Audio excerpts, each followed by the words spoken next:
კომისიის ხდომა, სადაც განვიხილეთ სასპორტო ინფრასტრუქტურის განვითარებასთან დაკავშირებული საკითხები. დღეს ვიმსჯელეთ სტადიონებთან დაკავშირებულ თემებზე, როგორც მოგეხსენება, ჩვენ გვაქვს დაანონსებული თბილისში ახალი მასშტაბური სტადიონის მშენებლობა, რომელიც დაიტევს 70,000 მაყურებელს. ამას აქვს თავისი სხვადასხვა საფუძველი. პირველ რიგში არის მაღალი მოთხოვნა საგანგებო მნიშვნელობის მქონე მატჩებზე, როგორც მოგეხსენებათ. ჩვენი მოქმედი სტადიონი, დინამოს სტადიონი, ბორის ბაიჯაძის სახელობის სტადიონი იტევს მხოლოდ 54,000 მაყურებელს. მოთხოვნა არის ბევრად მეტი, როდესაც საქმე ეხება სახბი უღბურთო ნაკრების მატჩებს.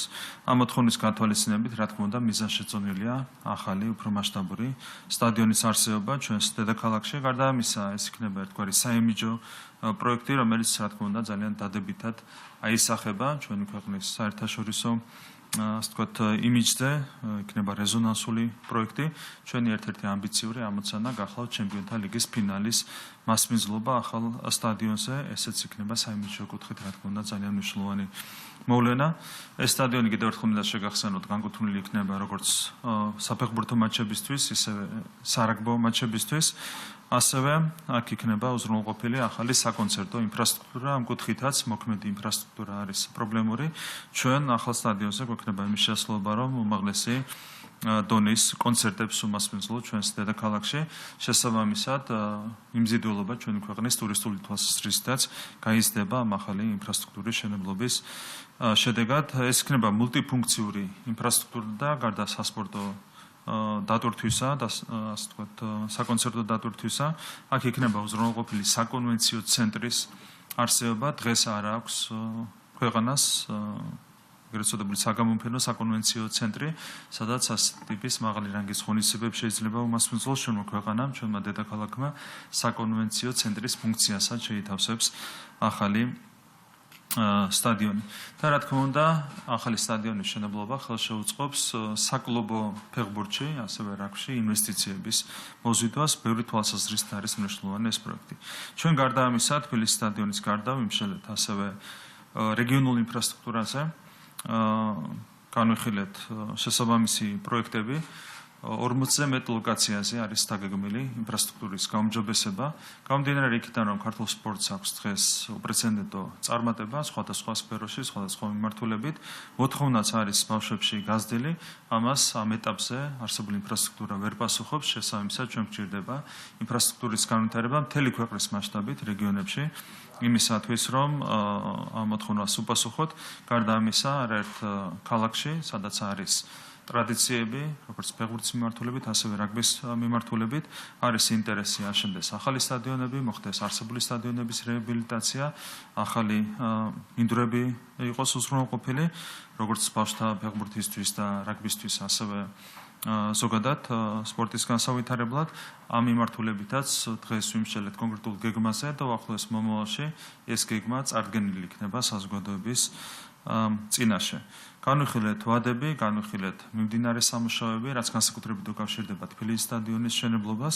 მე უკვე აღნიშნე, რომ არც ერთი დღე და არც ერთი კვირა არ უნდა დაიგარქოს იმისათვის, რომ ჩვენ სათანადო ვადებში დავასრულოთ ამ პროექტის განხორციელება. ჩვენ შევჯერდით დღეს კომისიის ხდომაზე იმასთან დაკავშირებით, რომ ჰოლანდიური კომპანია გაგვიწევს საკონსულტაციო მომსახურებას. შემუშავდება ერთგვარი მასტერპლანი, კონცეფცია ახალი სტადიონისთვის ჩვენს ჰოლანდიელ პარტნიორებთან ერთად, რომელსაც ჩართული ეყოლება მათ შორის UEFA-ს ექსპერტები ამ სტადიონის კონცეფციის შემუშავების პროცესში. მთელი ამ წლების განმავლობაში, როდესაც სრულობა მიეცემა სტადიონის მშენებლობას, მთელი ამ პერიოდის განმავლობაში ისინი გაგვიწევენ ჩვენ საკონსულტაციო მომსახურებას. უახლოეს მომავალში გაფორმდება, უახლოეს დღეებში გაფორმდება შესაბამისი ხელშეკრულება და დეტალურ ინფორმაციას ამ ორგანიზაციასთან დაკავშირებითაც წარმოგიდგენთ ამის შემდეგ. კიდევ ერთხელ ვიტყვი, რომ ძალიან მნიშვნელოვანია ჩვენთვის სპორტის განვითარება, შესაბამისად სასპორტო ინფრასტრუქტურის განვითარება, ახალი სტადიონის მშენებლობა, ჩვენს ქალაქებში შესაბამისი ინფრასტრუქტურის განვითარება, რეგიონებში შესაბამისი ინფრასტრუქტურის განვითარება და დარწმუნებული ვარ, რომ ეს ყველაფერი დამატებით შეუწყობს ხელს ჩვენი სპორტის წარმატებას, სპორტის განვითარებას, რაც არის ჩვენი სიამაყის განსაკუთრებული საკანი. დიდი მადლობა. თუ არ გითხები. მოგესალმებით, გიორგი აბაზაძე, ტელეკომპანია იმედი. პირველ რიგში კითხავთ ამ უპრეცედენტო პროექტზე, ტერიტორია თუ განისაზღვრეს, სად განთავსდება სტადიონი? დღეს გვქონდა საუბარი ლოკაციაზე და სხვადასხვა ალტერნატიული ლოკაცია განვიხილეთ. ჩვენ არ გავუსწრებთ წინ მოვლენებს, დავალოდებით ჰოლანდიურ კომპანიას. მათი რჩევა იქნება საგანგებოდ მნიშვნელოვანი ბუნებრივია ლოკაციის შერჩევის პროცესშიც. ანუ ერთ-ერთი მისია ამ კომპანიის იქნება ის, რომ ჩვენ უნდა დაგვეხმაროს ლოკაციის შერჩევაში. ყველა შემთხვევაში ეს იქნება გარეუბანი, ქალაქის გარეუბანი, ეს არის თანამედროვე სტანდარტი იმისათვის, რომ ლოჯისტიკურად იყოს ადვილად მისასვლელი შესაბამის ლოკაციამდე. არის ამ ეტაპზე შერჩეული ორი ძირითადი ლოკაცია, ორივე არის ოპტიმალური და ამ ორიდან ალბათ ერთ-ერთზე შევჯერდებით, დავალოდებით ჰოლანდიური კომპანიის რჩევას ამასთან დაკავშირებით. სხვა პოლიტიკური კითხვებიც მექნება, რამდენიმე კითხვას დავსვამ, დავიწყებ ბიძინა ივანიშვილის ადვოკატების განცხადებით, როგორც მოვისმენეთ, შვეიცარიული ბანკი ხელოვნურად უქმნიდა კლიენტს პრობლემებს ფინანსურ ხელმისაწვდომობაზე გადარიცხვებზე, ასევე იგივე ბანკი უარს ამბობს ქართულ გამოძიებასთან ითანამშრომლოს გიორგი ბაჩიაშვილის საქმეზე და ასევე დღეს უკვე როგორც მოვისმენეთ, უცხოურმა მედიამ უარი თქვა გააშუქოს აღნიშნული პრობლემა იმის მიუხედავად, რომ თავდაპირველად თქვეს, რომ იმუშავებდნენ ამ პრობლემაზე, რასთან გვაქვს საქმე. სრულიად აშკარაა, რომ ამ ყველაფერს აქვს კაფიოდ პოლიტიკური საფუძველი.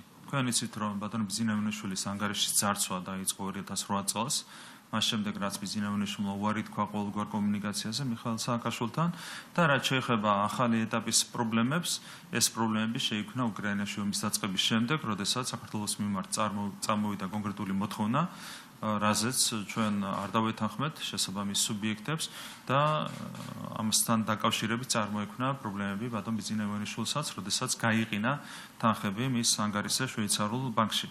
ეს არის თავიდან ბოლომდე პოლიტიკური მედიაში რა კოორდინაციასაც ხედავთ საერთაშორისო მედიაში, რა თქმა უნდა, ამასაც აქვს თავიდან ბოლომდე პოლიტიკური საფუძველი. ეს ყველაფერი გამოიყენებოდა შანტაჟის ინსტრუმენტად ბატონ ბიძინა ივანიშვილის წინააღმდეგ. ხედავთ, რომ ეს პროცესი გრძელდება. კიდევ ერთხელ უნდა ითქვას ერთი მარტივი რამ. როგორი შანტაჟიც არ უნდა განხორციელდეს, რა თქმა უნდა, ბიძინა ივანიშვილი არც ერთ შემთხვევაში არ დათმობს ამ ქვეყნის საერთაშორისო ინტერესებს. თქვენ იცით, რომ 2011 წელს ის პოლიტიკურ პროცესში შემოვიდა ძალიან დიდი რისკის ფასად და ყველაფერი გვერდზე გადადო, იმის გამო, რომ იმ მომენტში ეს იყო ერთადერთი ალტერნატივო გზა ქვეყნის ინტერესების დაცვისთვის და ასე იყო ეს 2022 წელსაც, მიუხედავად იმისა, რომ იყო ძალიან სერიოზული ზეწოლა, იყო სერიოზული შანტაჟი, არც ერთ ეტაპზე, რა თქმა უნდა, არც კი უფიქრია ვინმეს ისეთი ნაბიჯის გადადგმა, რომელიც ჩვენი ქვეყნის განადგურებასთან იქნებოდა დაკავშირებული. შესაბამისად, ცალსახად ეს არის პოლიტიკური შანტაჟი. სამწუხაროა, რომ ოდესღაც ცნობილი შვეიცარიული საბანკო სისტემა, რომელიც განთქმული იყო თავის საიმედოობით, დღეს გამოიყენება პოლიტიკური შანტაჟისთვის, ამით ანგრევენ რეალურად თვითონ შვეიცარიულ ბანკებს, მაგალითად კრედიტ სუისის აქციების ფასი 100-ჯერ და მეტად არის გაუფასურებული. თავის დროზე თუ იყო კრედიტ სუისის აქციის ფასი 80 ფრანკი, დღეს 1 ფრანკს არის ბევრად ჩამოცილებული. და ამითაც რა თქმა უნდა სარგებლობენ კონკრეტული სუბიექტები, რომლებიც იაფად ხედულობენ შესაბამის აქციებს.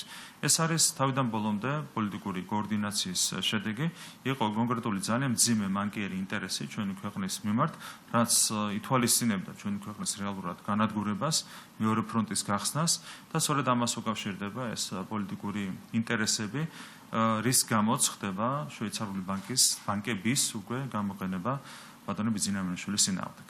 აქვე კითხავთ გიორგი ბაჩიაშვილზე, მან თავად თქვა, რომ ის აფინანსებს აქციებზე დაზარალებულებს და სამსახურებიდან გათავისუფლებულებს. ეს ხელწერა ზოგადად შესაბამისი ძალების, ისინი უზრუნველყოფენ იმას, რომ მორგულმა ადამიანმა ჩაიდინოს დანაშაული, წაიღოს მათ შორის თანხები ამ დანაშაულის შედეგად და შემდეგ ახარჯინებენ ამ თანხებს პოლიტიკური მიზნებისთვის. რა თქმა უნდა, თვითონ დანაშაულის დეტალებზე უნდა იმშელოს შესაბამისმა უწყებამ, სასამართლო ხელისუფლებამ, მაგრამ ზოგადად ხელწერა არის აბსოლუტურად ნათელი და გამოკვეთილი. ასეთი ხელწერით მოქმედებენ ისინი სხვა შემთხვევებში, თქვენ იცით მაგალითად იგივე კეზერაშვილის შემთხვევა, როდესაც მას მოაპარინეს ჯერ ფული ჩვენი ჯარის ხარჯზე, ბიზნესის ხარჯზე, შემდეგ ევროპელი პენსიონერების ხარჯზე და შემდეგ დღეს უკვე ახარჯინებენ ამ მოპარულ ფულს პოლიტიკური მიზნებისათვის. ზუსტად იგივე ხელწერა იკვეთება ბაჩიაშვილის შემთხვევაშიც.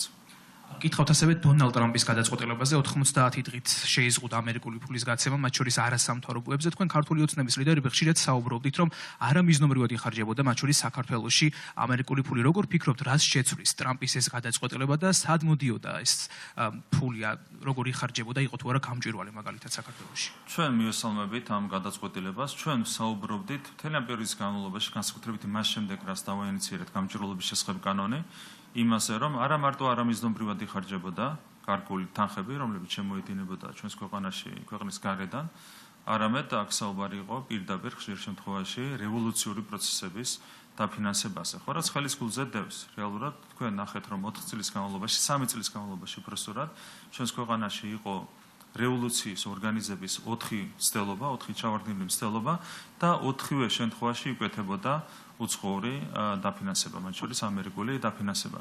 რა თქმა უნდა, ამის გადახედვა ტრამპის ადმინისტრაციის მხრიდან, პრეზიდენტის ადმინისტრაციის მხრიდან არის ძალიან მნიშვნელოვანი. თქვენ გახსოვთ ასევე დისკუსია გამჭვირვალობის შესახებ კანონის გარშემო, მაშინ ჩვენ გვეუბნებოდნენ, რომ ერთმანეთსგან არ ვარჩევდით, მაგალითად, რუსეთს და დასავლეთს, ჩვენ ვდით მარტივ რამეს. მნიშვნელობა არ აქვს, ვინ უპირისპირდება, საიდან უპირისპირდებიან ქვეყნის ინტერესებს. თუ ამერიკული ფული გამოიყენება ქვეყანაში არასწორი პროცესების წარსამართად, რა თქმა უნდა, აქაც უნდა დაიცვას ქვეყანამ საკუთარი ეროვნული ინტერესები, ისევე როგორც რუსეთთან რო ხდებოდეს იგივე რამ.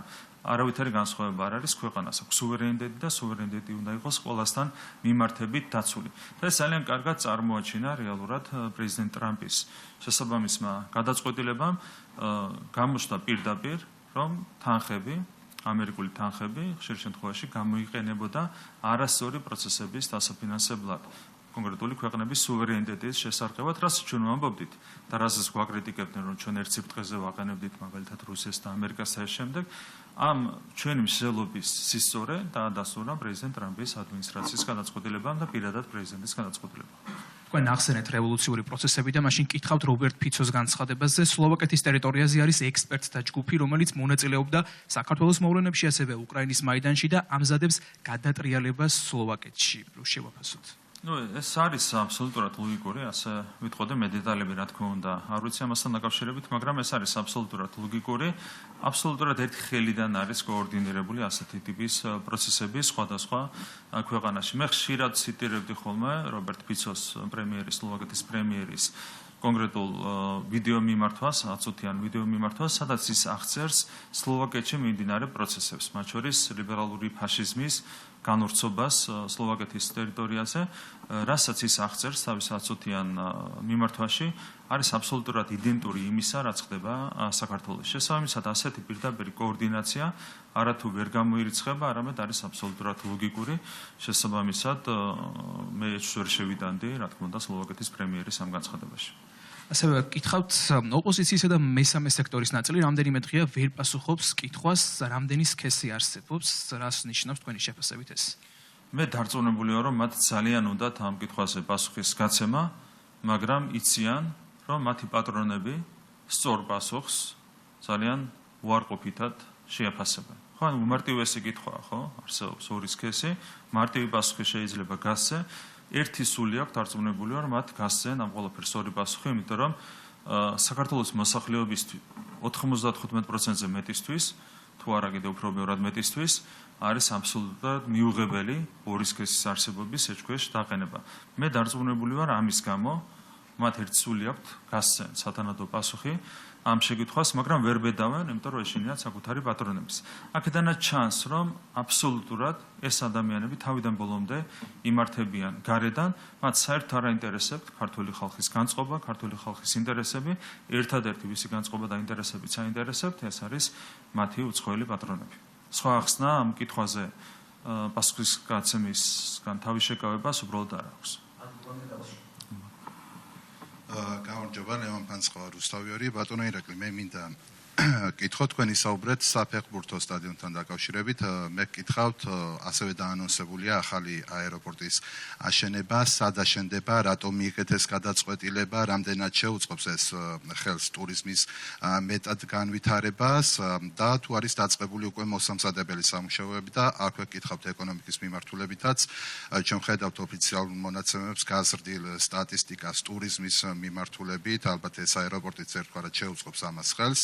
ამაზეც რომ გვიპასუხოთ და ასევე ეკონომიკა გაზრდილია, როგორც ვხედავთ საქსტატის მონაცემებში 9%-ით, ბოლო მონაცემები რაც არის, როგორია თქვენი პროგნოზი უკვე მიმდინარე წლის განმავლობაში. რა თქმა უნდა, აეროპორტის პროექტიც არის ძალიან მნიშვნელოვანი.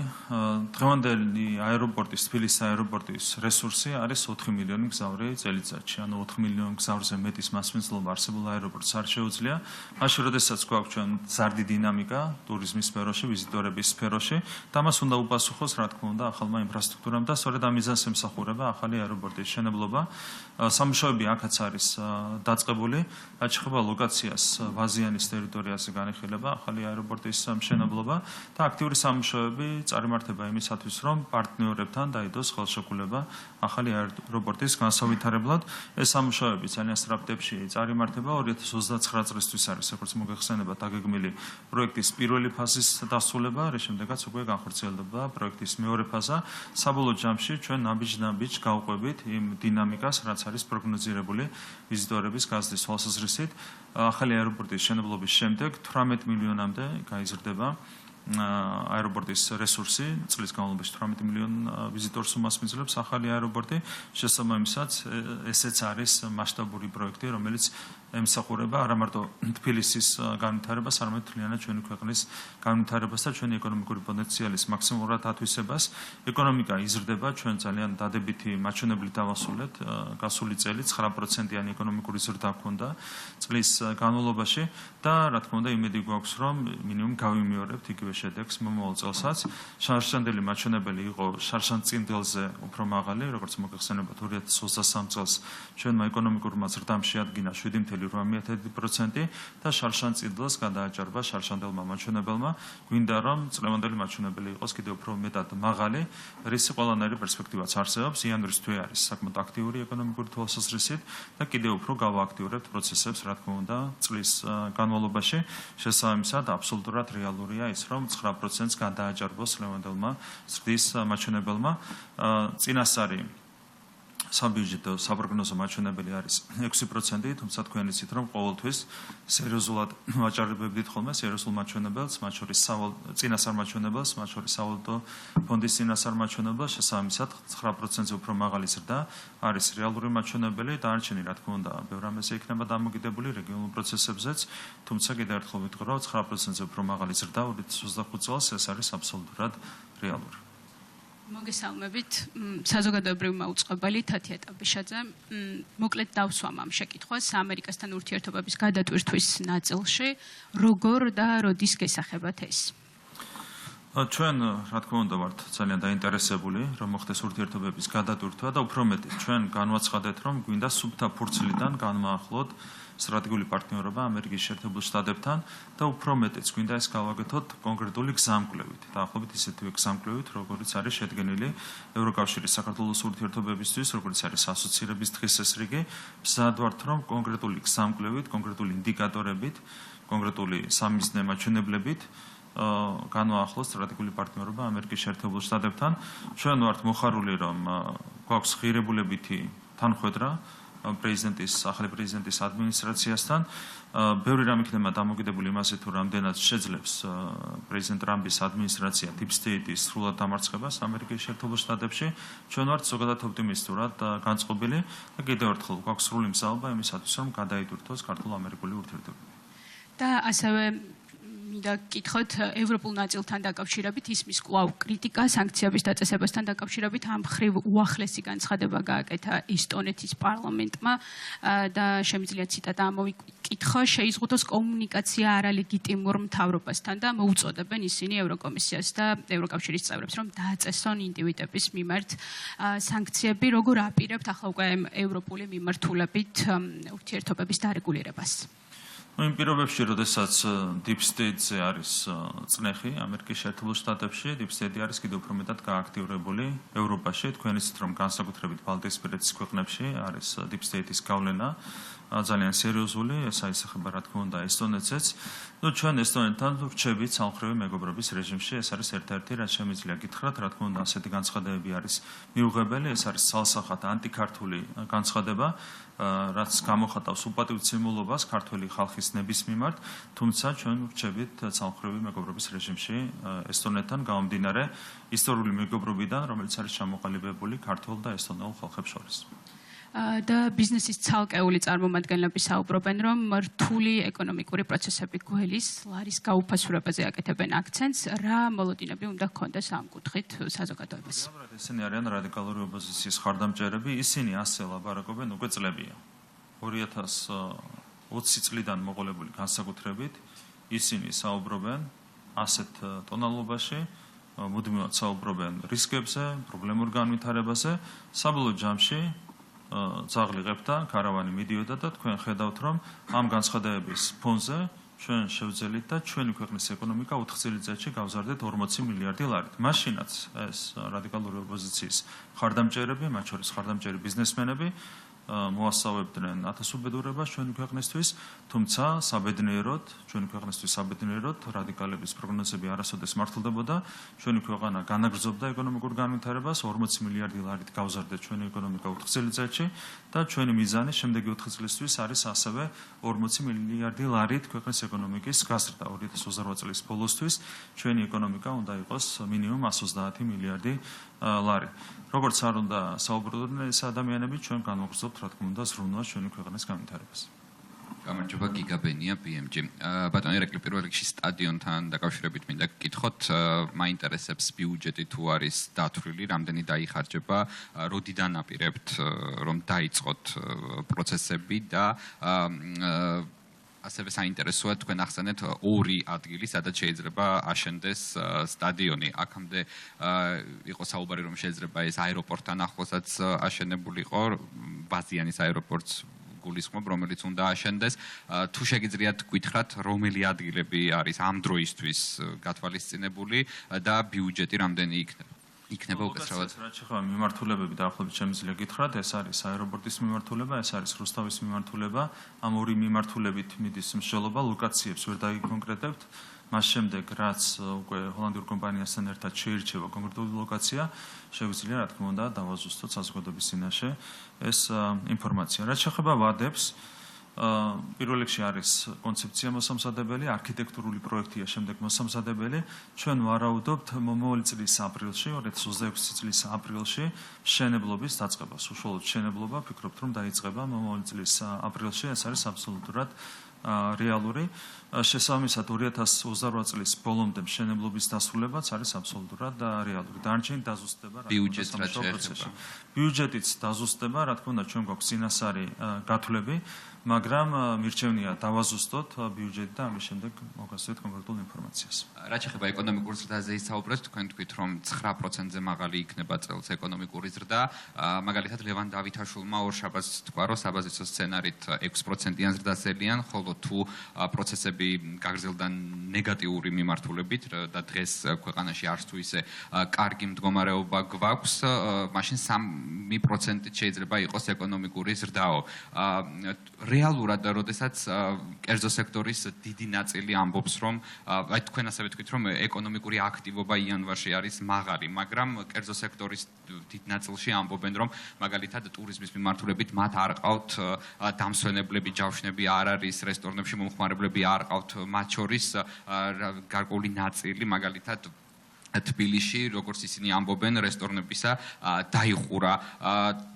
რატომ ვერ ხედავთ მაგალითად თქვენ იმ გამოწვევებს, რაც დღეს არსებობს და ბიზნესის მხრიდან, აი მაგალითად, როდესაც ამბობენ ისინი, რომ გამოწვევები არის, ლევან დავითაშვილი რატომ ადასტურებს, რომ შეიძლება იყოს გარკვეული პრობლემები, თუნდაც მანამდე ტურიზმის სექტორზე თქვა მან დეკემბერში და თქვენ ახლა ამბობთ, რომ 9%-ზე მეტი იქნება. ის სხვადასხვა ვერსია რატომ განიხილება თუ შაბათის შემდეგ 5 შაბათამდე შეიცვალა გარკვეული მოლოდინები. სხვადასხვა ვერსია არ გვაქვს. ბატონ ლევან დავითაშვილი საუბრობდა პესიმისტურ სცენარზე და პესიმისტური სცენარის ფარგლებში საუბრობდა 3%-იან მაჩვენებელზე. არის საბაზისო მაჩვენებელი, რაც არის ბიუჯეტის დოკუმენტში ასახული, ეს არის 6%-იანი მაჩვენებელი და არის რეალური სამიზნე მაჩვენებელი და ფიქრობთ, რომ ეს არის 9% და შეიძლება იყოს უფრო მაღალიც ჩვენი ეკონომიკური ზრდა. შესაბამისად, ჩვენ ერთ და იგივე რამეზე ვსაუბრობთ, რა თქმა უნდა, ნებისმიერი პასუხისმგებლობის მქონე მთავრობა უნდა საუბრობდეს, უნდა შეძლობდეს, ითვალისწინებდეს როგორც პესიმისტურ სცენარს, ასევე საბაზისო სცენარს, ასევე ოპტიმისტურ სცენარს. ჩვენ ყოველთვის ვახერხებდით საბაზისო სცენარზე უფრო მაღალი შედეგის ჩვენებას. აქედან გამომდინარე, აქ არის სრული თანხმოთრა გუნდში. მართალია, საბაზისო სცენარი, რაც არის ასახული ბიუჯეტის დოკუმენტში, არის 6%, მაგრამ ისევე როგორც წინა წლებში, ვფიქრობთ, რომ აქაც გვექნება გადაჭარბებული მაჩვენებელი წლის ბოლოს. რაც შეეხება ტურიზმს, ჩვენ გვაქვს ინფორმაცია სხვადასხვა მიმართულებით, რა თქმა უნდა, არის კონკრეტული მიმართულეები, სადაც არის გარკვეული სირთულეები, თუმცა მაგალითად, ვავიღოთ იგივე სამთო კურორტები, მაგალითად იგივე ბაკურიანში იმდენი დამსვენებელია, ანუ სარეკორდო მაჩვენებელია, რომ ინფრასტრუქტურული კუთხით შეიქმნა გამოწვევები და ამაზე აუცილებლად ვიმუშავებთ იმისათვის, რომ შემდეგ სეზონს ბევრად უფრო მომზადებული შეხვდეს ეს კურორტი, ბაკურიანის კურორტი. აჭარაში ტურიზმის კუთხით არის უპრეცედენტო მაჩვენებლები იანვრის თვეში. ამიტომ ჩვენ ვამბობთ რას, რომ იანვარში არის კარგი აქტივობა, მაღალი აქტივობა ტურიზმის სფეროში მათ შორის, შესაბამისად ესეც გვაძლევს ოპტიმისტური პროგნოზის გაკეთების საშუალებას. დასრულეთ. მაგრამ რომ ამბობენ რომ ეს იყო მაგალითად ახალი წლის დღეებში, ბაკურიანის შემთხვევაში გეთანხმებით რომ ბევრ ბიზნესმენს უთქვამს რომ ახალი წლის დღეებში მათ ჰქონდათ ჯავშნები და სტუმრებიც ყავდათ, თუმცა მას შემდეგ ჯავშნები აღარ არის. ამბობენ რომ თებერვალი, მარტი ფაქტობრივად არ აქვს ჯავშნები და გარდა ბაკურიანისა ხომ გვაქვს სხვა ქალაქების, მათ შორის თბილისი, სადაც საუბრობენ იმაზე რომ კრიზისი მოსალოდნელი არის. გარდა ამისა, კერძო სექტორის ნაწილი არა მხოლოდ ტურიზმის მიმართულებით, ზოგადად ეკონომიკურ კრიზისელის წელს. თქვენ თქვით წეგან რომ როგორ? ვინელის კრიზის? კერძო სექტორის ნაწილი. ხო, ნაწილი, რომელსაც აქვს თავისი პოლიტიკური მიგერძოება, ითხოვენ, ვინ ეკითხება ბიზნესმენს რიგ გარეშე არჩევნების მოთხოვნას. რა თქმა უნდა, ასეთი ადამიანები, ვისაც აქვს პოლიტიკური მიგერძოება, ასეთი ადამიანები მუდმივად საუბრობენ კრიზისზე, რომელიც არასდროს არ დადგა მალობა ღმერთს ამ 4 წლის განმავლობაში ჩვენს ქვეყანაში. ხომ ადამიანებს აქვს პოლიტიკური მიგერძოება, მათ უნდათ რომ ხელისუფლებაში დაბრუნდეს ნაცმოძრაობა, რომელიც სწორედ რომ ბიზნესის რეკეტით იყო გამორჩეული და ამის გამო აქვთ იმედი, რომ ქვეყანაში იქნება კრიზისი და მზად არიან ამას საკუთარი ბიზნეს ინტერესებიც კი გადააყოლონ. ხო, ნუ აბსოლუტურად გაუგებარია ეს ბიზნესმენები, რომლებიც თქვენთვის რადიკალური ოპოზიციის მხარდამჭერები არ არიან და ვის აზრსაც თქვენ გაითვალისწინებდით, აი რომ ეთქვათ რომ ახლა პრობლემები არსებობს. ვის აზრს გაითვალისწინებთ? მე მზად ვარ ყველას აზრი გავითვალისწინო, ეს ერთი.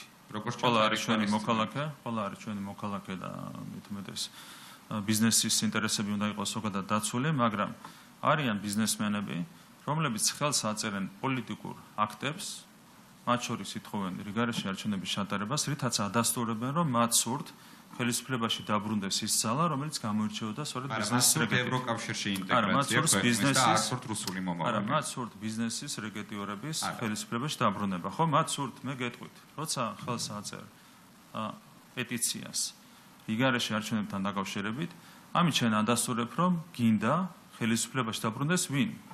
სააკაშვილის პარტია, გვარამიას პარტია, ხაზარაძის პარტია, გახარიას პარტია, ხო, ბიზნესის რეგეტი. აი ეს უნდათ ამ ადამიანებს სინამდვილეში არავითარი ევროპა და არავითარი რუსეთი არ არის აქ დღესასრიგის თემა. სინამდვილეში ამ ადამიანებს შეგნებულად სურთ ხელისუფლებაში დააბრუნონ ის ძალები, რომლებიც გამოირჩეოდნენ ბიზნესის რეგეტით. რომ დავუბრუნდეთ ჩემ კითხვას, ვინ არიან ბიზნესმენები, ან ვინ არის ბიზნესმენი, ვისაც არ მიიჩნევთ ეგრეთ წოდებული რადიკალური ოპოზიციის მხარდამჭერად და ვის აზრსაც გაითვალისწინებდით, რომ აი თქვას, რომ მართლაც რთულ ვითარებაში ვიმყოფებით და ყველას აზრი უნდა გავითვალისწინოთ, მათ შორის რადიკალური ოპოზიციის მხარდამჭერი ბიზნესმენების აზრიც უნდა გავითვალისწინოთ, თუ ეს აზრი ეხება ბიზნესს.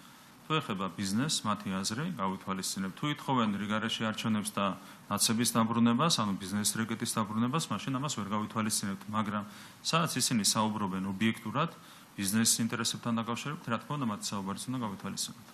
ჩვენ ყველას თავრობა ვართ, ხო, ჩვენ ვართ მათ შორის რადიკალური ოპოზიციის მხარდამჭერი ბიზნესმენების თავრობაც. ამიტომ მათი აზრიც უნდა გავითვალისწინოთ, ოღონდ უნდა გავითვალისწინოთ არა მათი პოლიტიკური მოთხოვნები, არამედ ის მსჯელობა, რომელიც უკავშირდება ბიზნესის ინტერესებს. მოვიდნენ, ისაუბრონ იმაზე, თუ რა ჭირდება ქვეყანაში ბიზნესის განვითარებას და კი ბატონო, მაგრამ როცა გამოდიან პოლიტიკური მოთხოვნებით, ეს მგონია რომ არ არის მაინც მათი საქმე. კი ბატონო, ანაკლიაზეც მინდა გკითხოთ, გასული წლის მაისში გავიგეთ რომ ჩინურ-სინგაპურული კომპანია კონსორციუმი იქნებოდა ინვესტორი ანაკლიის სპორტის, მაშინ ლევან დავითაშვილმა გვითხრა რომ უახლოეს მომავალში გაფორმდებოდა ხელშეკრულება, თუმცა ამ დრომდე რაიმე სახის დამატებითი დეტალები ამ პროექტთან დაკავშირებით არ გვაქვს. საბოლოოდ როდის გაფორმდება ხელშეკრულება, რა ეტაპზე არის ახლა ეს პროცესი და ასევე ლევან დავითაშვილმა ორშაბათს თქვა რომ გარკვეული ინვესტორებიც მოიზიდებიან ამ მიმართულებით გაფართოვდება უკაცრავად კონსორციუმიო. უფრო მეტი დეტალი რომ გითხრათ, რას გულისხმობთ ამ გაფართოებაში? კი, ამასთან დაკავშირებით კითხვები დაისვა უშუალოდ ლევან დავითაშვილის მიმართ, მან ყველა კითხვას გასცა პასუხი. მუშაობა ახლაც არ იმართება ამ დღეებშიც კი, გსტუმრობენ კონსორციუმის წარმომადგენლები და მათთან აქვს ინტენსიური მოლაპარაკებები, პირველ ვიცე-პრემიერს, ეკონომიკის მინისტრს და შესაბამისად ხელშეკრულების დადების პროცესი არის უკვე ინტენსიურ ფაზაში შესული. ამას თავისი ვადები ჭირდება, უამრავი დეტალია დასუსტებელი და სათანადო დროში ეს ყველაფერი გაკეთდება. მთავარი არის ის, რომ მოლაპარაკების პროცესი არც ერთი დღით არ აფერხებს პროექტის განხორციელებას. თქვენ იცით, რომ ახლაც ამ დღეებშიც მიმდინარე პროცესია, ბელგიური კომპანია არის დაკავებული ინფრასტრუქტურის სამუშაოებით, ხდება დაღრმავების სამუშაოების განხორციელება, ტალღმჟღვრელების ორგანიზების სამუშაოების, ასე ვთქვათ, სამუშაოები წარიმართება. ეს არის მიმდინარე პროცესი, ანუ ხელშეკრულებასაც მოეწერება ხელი, არც ერთი დღით ეს სამუშაო პროცესი არ აფერხებს ინფრასტრუქტურის პროცესების წარმოებას. ხელშეკრულება ამას და როდის შეიძლება დასრულდეს ეს პროცესი? მალე უნდა დასრულდეს, რა თქმა უნდა, კიდევ ერთხელ გაიმეორებ, ამ დღეებში წარიმართება ეს პროცესები. კიდევ ერთხელ გაიმეორებ, გამომდინარე იქიდან, რომ არც ერთი დღით არ აფერხებს მოლაპარაკებების პროცესი სამუშაოებს, ჩვენ გვაქვს გარკვეული დრო, მაგრამ რა თქმა უნდა, ჩვენს ინტერესებშია, რომ რაც შეიძლება მალე მოეწეროს ხელი ამ ხელშეკრულებას. ბატონო, კიდევ ორი კითხვა მექნება. ერთი ეხება, აუცილებლად უნდა გკითხოთ, იმიტომ რომ თქვენგან და ზოგადად ქართული ოცნების სხვა წარმომადგენლების მხრიდან ამ თემაზე კომენტარი არ მოგვისმენია. ოკუპირებულ აფხაზეთში 15 წელი მიუსაჯეს კახა მურადოვს, ის არის საქართველოს მოქალაქე და ამავე დროს ოკუპირებული აფხაზეთი ეგრეთ წოდებული მოქალაქე, მას ბრალს სდებენ საქართველოს სასარგებლოდ სახელმწიფო ღალატში. თქვენ თუ გქონდათ კომუნიკაცია შესაბამის უწყებებთან საერთაშორისო მიმართულებით ვგულისხმობ, მათ შორის რამე თუ გააკეთეთ ამ ხრივ ან რამე თუ კეთდება, რისი თქმაც შეგიძლიათ ახლა? მე ზოგადად შემიძლია გითხრათ, რომ ჩვენ ყოველთვის ვიცავდეთ ჩვენი მოქალაქეების ინტერესებს და მომავალშიც ამას გავაკეთებთ და განსაკუთრებით როცა საქმე ეხება ოკუპირებულ ტერიტორიებს. ეს არის ის, რაც შემიძლია ზოგადად გითხრათ, გასაგები მიზეზის გამო მე დეტალს ამასთან დაკავშირებით ვერ ვიტყვი. მაგალითად რუსეთის ეს ჩვენ გვაქვს ჩვენი პოლიტიკა, რომელიც ამართლებს ხოლმე ჩვენთვის თავარია ჩვენი მოქალაქეების ინტერესების მაგალითად სად გაამართლა? ბატონო, რუსეთთან მიმართებით ამ პოლიტიკამ სად გაამართლა? მარტივად შემიძლია გაგახსენოთ ციფრები და შემიძლია ამოგიღოთ ზუსტად ციფრები, რამდენი ადამიანი იყო დე-ფაქტო რეჟიმის პატიმრობის ქვეშ თავის დროზე 2012 წლამდე და როგორია ეს მაჩვენებლები ჩვენს პირობებში. რამდენი ინციდენტი იყო ხოლმე ეგრეთ წოდებულ საზღვარზე და რამდენი არის დღეს. ანუ სტატისტიკაც კი ათმაგად გაუმჯობესებული სტატისტიკაც კი ადასტურებს იმას, რომ ამის გამო მადლობა უნდა გითხრათ? არა, ეს არის ჩვენი უკეთესი პოლიტიკის შედეგი. ჩვენი პრაგმატული და სწორი პოლიტიკის შედეგი და ჩვენი ზრუნვის შედეგი ჩვენი მოქალაქეების მიმართ. კარგი, როგორც ზრუნავთ, ამას გრძნობენ ოკუპირებულ ტერიტორიაზე.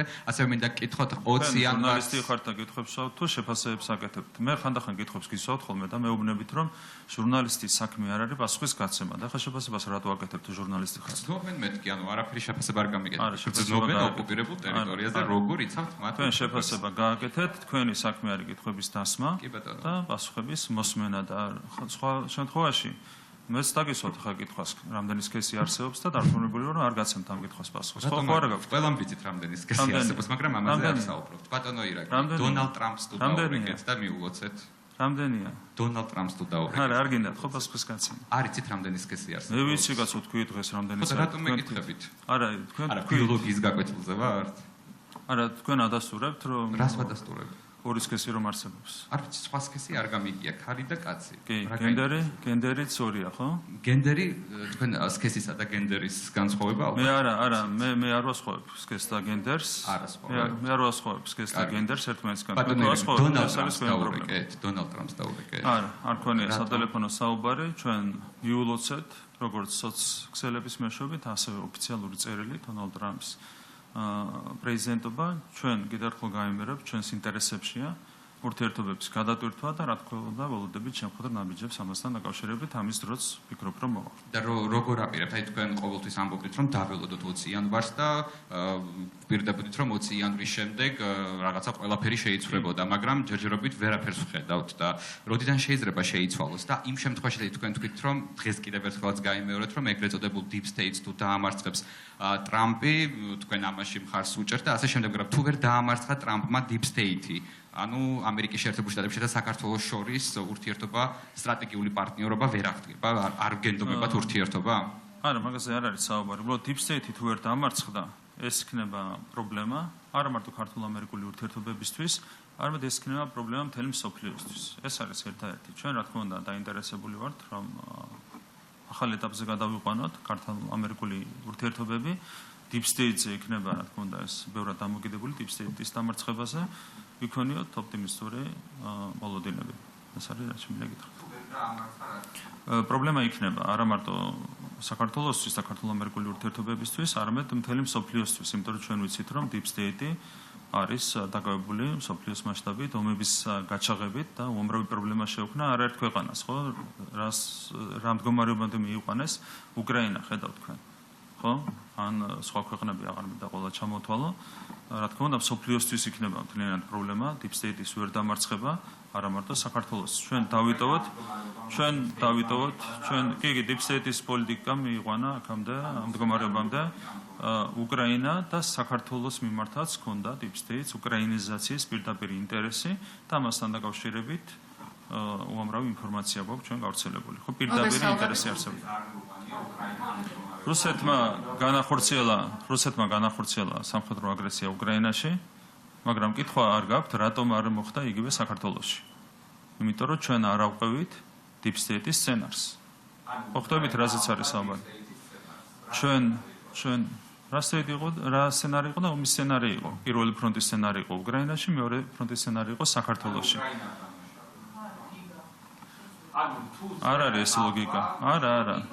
შეიძლებოდა ჩვენ ვერ გაგვეძლო ზეწოლისთვის და ეს იქნებოდა deep state-ის სცენარზე აყოლა. ჩვენ რო ვერ გაგვეძლო ზეწოლისთვის, შანტაჟისთვის, ამ შემთხვევაში ჩვენ ავყვებოდით deep state-ის სცენარს, რაც სამწუხაროდ ვერ იქნა უზრუნველყოფილი უკრაინის შემთხვევაში. ძალიან სამწუხაროდ ჩვენი მეგობარი ქვეყანა უკრაინა არის განადგურებული, 10 მილიონამდე ადამიანი არის ტოლულად ქცეული, 3 მილიონი არის გახიზნული რუსეთში, დანარჩენი არის გახიზნული ევროპაში და სხვა ქვეყნებში.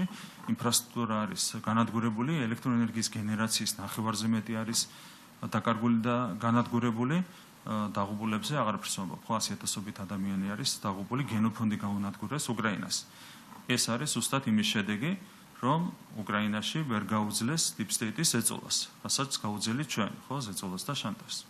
მოგესალმებით, ტელეკომპანია პოსტები, ნუცა კოროშინაძე. ერთი და ზუსტად და მე გიპასუხებ თქვენ ებართით. ანუ ეს რომ დავაზუსტოთ, აი სცენარი deep state-ის, ხომ? აი თქვენ თქვით რომ უკრაინამ ვერ გაუძლო deep state-ის სცენარს, რის გამოც დღეს არის განადგურებული. მე და საქართველოს უმრავლესობას გონია რომ ამაში მხოლოდ და მხოლოდ დამნაშავე არის რუსეთი. აი რა სცენარი იყო deep state-ის, რასაც უკრაინამ ვერ გაუძლო, რის გამოც ის განადგურდა. აი რომ აგვიხსნათ და ასევე საინტერესოა ის საქართველოს გადაურჩა ამ პროცესს.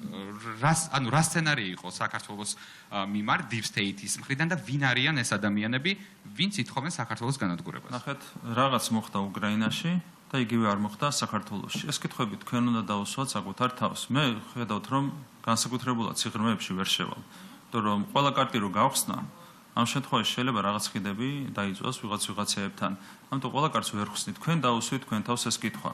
რატომ მოხდა უკრაინაში ის, რაც არ მოხდა საქართველოში? ხო? მაგრამ რომ უკრაინის მთავრობა ღიად დასავლეთისკენ მიდიოდა და თქვენ ამ შემთხვევაში ქართული ოცნება არ მიდიოდა. რა ლოგიკაა ხა მაგაში? მე ამ სცენარს ვხედავ. თქვენ მითხარით ის სცენარი რის გამოც უკრაინა ომშია. ჯერეთი საიდან დაინახეთ რომ ჩვენ არ მივიდიოდით ღია დასავლეთისკენ რა არ გავაკეთებთ? მიდიხართ დასავლეთისკენ? აბა რას ვაკეთებთ? 2020 ჯერ ავიღოთ 2022 წლის დასაწყისი და 2021 წლის ბოლო, ხო? ჯერ მაქედან დავიწყოთ. აი რა ნაბიჯი გადადგა უკრაინამ ისეთი, რაც არ გადაუდგამს საქართველოს, ხო? აი რა იყო ეგეთი. გამახსენეთ ერთი ნაბიჯი. ჩვენ ხელისუფლების პირობებში ხელი მოვაწერეთ ასოცირების შეთანხმებას, შემდეგ DCFTA-ს, შემდეგ ვიზა ლიბერალიზაცია, ყველაფერს ვაკეთებდით ამისათვის. ხო, სად იყო აი რა იყო ეს ნაბიჯი? რამაც განაპირობა ის, რომ რუსეთმა განახორციელა სამხედრო აგრესია უკრაინაში და რა საქართველოში. მაშინ, როდესაც საქართველოში ამის გაკეთება იქნებოდა უფრო მარტივი რუსეთისთვის, ხო? ბატონო, თელმა მსოფლიომ ვერ დაამარცხა, ესე იგი Deep State და გამოდის, რომ თქვენ დაამარცხეთ? Deep State-ს აქვს თავისი გავლენები მსოფლიოს სხვადასხვა ქვეყანაში. Deep State-მა მოაწყო რევოლუცია სხვადასხვა ქვეყანაში. თქვენ ხო ხედავდით, რომ ძალიან დიდი ძალები ყავდათ ჩართული საქართველოს წინააღმდეგ. ერთ სამი Deep State-ის ერთ გვერდზე გავწიოთ, ხო? თქვენ ხო ხედავთ, რომ Deep State-ი იყენებდა ამერიკის და ევროკავშირის ოფიციალურ სტრუქტურებს, ამის ნახევარი მსოფლიო დაგვიპირისპირეს, ხო? და ვერ დაგვამარცხეს.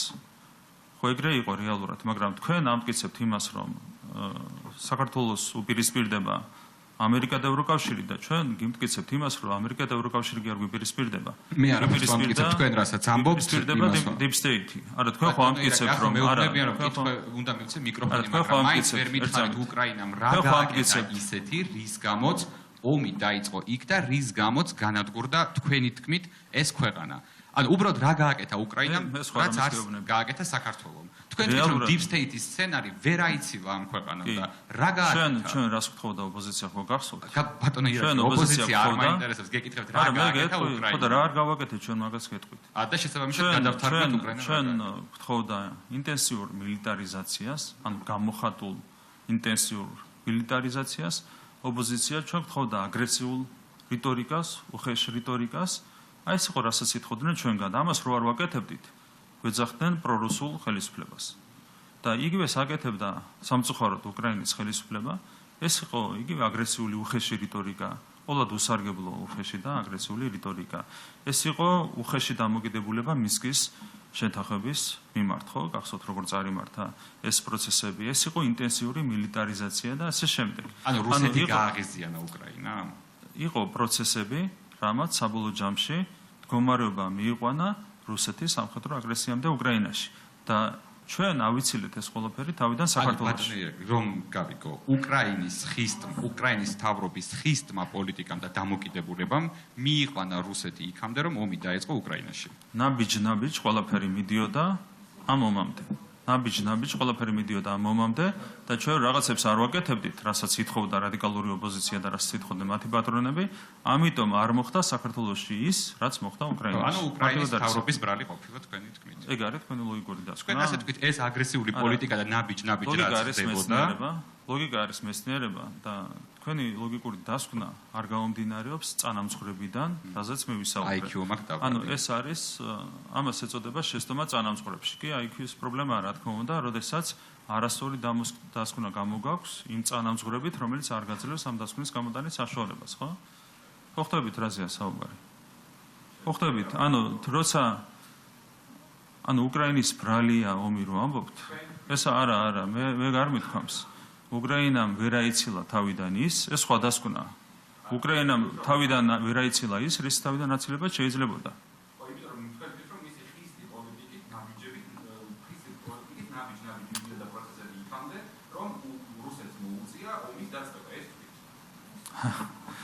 აი მანდაც ნახეთ რუსეთს მოუწია ომის დაწყება, ეს ხო თქვენი არასწორი დასკვნაა. ხვდებით რა შეასაქმე?